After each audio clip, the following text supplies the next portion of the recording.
Hey folks, welcome back to the Beer Wrench Garage. If this is your first time visiting, please go ahead and give me a thumbs up. Well, go ahead and watch the video first, and if you like it, give me a thumbs up, and then also consider subscribing. I want to bring you a quick video today as I'm replacing the power steering rack on this 2006 Audi A4. Reason I've went ahead and replaced the rack is the steering got really stiff. Not super stiff, but stiff enough that it's much more difficult than the sister car right here. Same car, same year, and on the silver car it's just super light. On this car, much more difficult. So obviously, naturally, I went ahead and I replaced the power steering pump, like any person would assume. And so this is the one that came off the car. And it turned out that didn't fix the issue. Apparently that pump is working just fine. So the next likely culprit is the rack. And as you see here, the rack that's laying here already came off the car. I had my brother-in-law come over the other day, and as it is with project cars, we got the rack in and we were in the process of bolting it up, and we both had to leave, and this has just been sitting here for the last couple of days. But I didn't have time to make a more in-depth video when he was here, so I'm just going to give you a quick little tips or tricks or highlights of how to get the rack out of this this car. Now, the reason I think this particular rack, remember this is the one that came off the car, what I think failed on this is this electronic servo. And I think this is unique to the B7 generation of these A4s. I'm pretty sure the B6 doesn't have it. And then also it varies from model to model. Like you can't get a rack off of an A6 or something and just drop it in there. The part number is unique to the A4.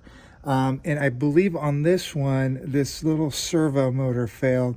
If you just buy it on its own, it's like $500 or $600. Obviously, it's only OEM available, but if you get a used rack, which I did for this car, which is hopefully good, you know, it's much more cost effective. If you buy a brand new rack from OEM, it's probably about, I don't know, $1,200, $1,300, $1,400. But I'm hoping that the used rack we put in there will solve the problem. So while physically it's kind of hard to get the rack out, there isn't that many steps. The first thing you're really going to do is get into the driver's side footwell under the steering wheel, and under the steering column. I don't know if you're going to see that really well. Under the steering column here is your steering shaft and your like the steering rack, whatever you want to call that nub. The shaft is held on by a T45. Well, actually, it's not T45. I think it's an M6, but this one, someone was in there before, and it's kind of stripped. I used a T45. I'm sorry, I used a T40 Torx to get it out. Yours will probably be an M6, it looks like. Either way, you disconnect that first, and then you'll come over here. All right, so when you come back down, once you've done the disconnected the rack inside the underneath the driver's side steering column footwell, you come over here to the suspension on the driver's side, and what we ended up doing is we pulled the rack out from the hole right here on the driver's side. Best way to accomplish that is we remove the knuckle. Well, first remove the tie rod end from the knuckle right here, and then it's just a through bolt. It's like 15 millimeter. Once that comes out, just use a punch. Once you get the nut out, use a punch to knock the bolt out. Tie rod end will pop out, and then you want to get this pinch bolt. Now, I understand some folks have a lot of problems with this pinch bolt, so hopefully that won't be your experience, but I hit it with a lot of penetrant for quite a while, let it soak, and then hit it with an impact, and luckily it spun off. I was able to knock it out with a hammer. Anyway, once you get the knuckle out, or once you get that pinch bolt out, these upper control arms just essentially pop right out, and the knuckle frees up, and it gives you room to manipulate the rack. So the other item here is this plastic little cover that goes in this cavity in the fender well. That's not too hard to bring out. I think there's like a little 10 millimeter bolt that kind of holds that on. Either way, just pop that in there. So once you get that out, once you get that undone, you'll come over to the passenger side, and over here, you don't have to undo the knuckle. This is what that pinch bolt looks like. You don't have to undo the knuckle. Just obviously undo the tie rod end. All right, and so tie rod sits like this. It goes into the knuckle that way. But just disconnect the tie rod end so it's free from the knuckle. This part you don't have to disconnect. All right. Or as we talked about before, there is this fastener right here for the two that fasten the rack. Is this one right here, and then there's one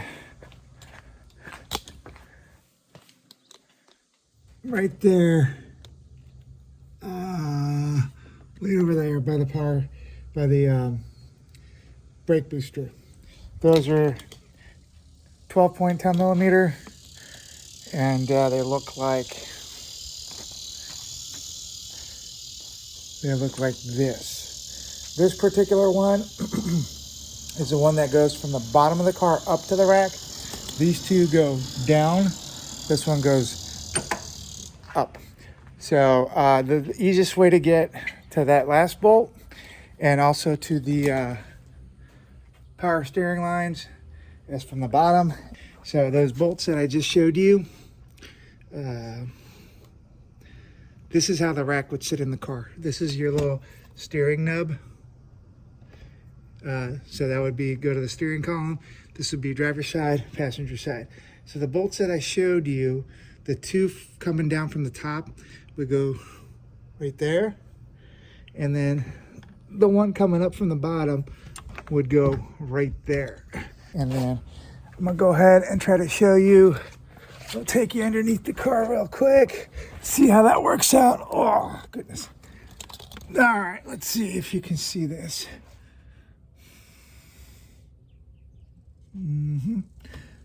Oh. All right. All right, now, so we're back here. Let me kind of try to orient you with where we're at. This is the driver's side axle. This is a transmission pan, and you can see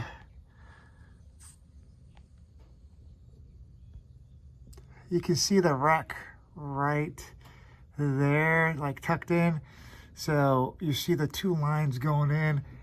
It's really hard to get to when the rack is bolted in. So that one, as you see that like hex nut right next to that empty hole, that's a third bolt hole for the rack. I don't have that last bolt in right now. But when you're removing the rack, what you're gonna do is the bolt that is by the battery on the passenger side on the top, you're gonna loosen that, but keep that in a few threads. The other two, the one here on the bottom and the one on top under the brake booster, you're gonna remove. And it's gonna allow you to swing this rack towards the front of the engine. And when that gets toward the front of the engine, what that's gonna do is allow you to access those two lines that are going, tucking themselves back into above that red piece of the chassis, right? So the front one is like a 19 millimeter, and you can just see it at the edge of the screen here. And the rear one is a 21 millimeter. Obviously you'll use extensions, and if you have like a U-joint, it might help, or like a wobbly, whatever you call those, swivel sockets, that'll help. All right, so we're back out under the car. Now, once you have those two lines disconnected, and then you're going to remove the third mounting bolt, the one that goes under the battery, the one that you loosened up. You're going to come over here back to the driver's side. You're going to, and this helps, it really helps if you have a partner. You're going to pull the rack out toward the front of the engine, so it gets out of its little, the little nub gets out of the footwell area. And then it's just a matter of sort of jostling and jiggling it till you can remove it out of here.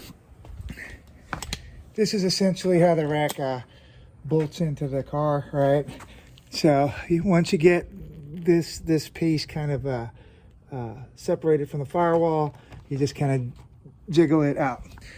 Anyway, so this is a job that is doesn't have a lot of bolts or a lot of fasteners, but if it's your first time doing it, it'll take a little bit of effort.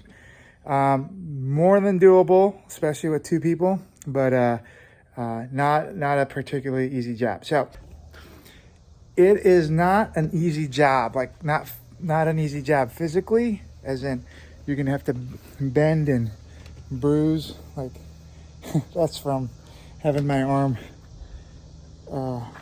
and knuckles up in various places to try to get at it.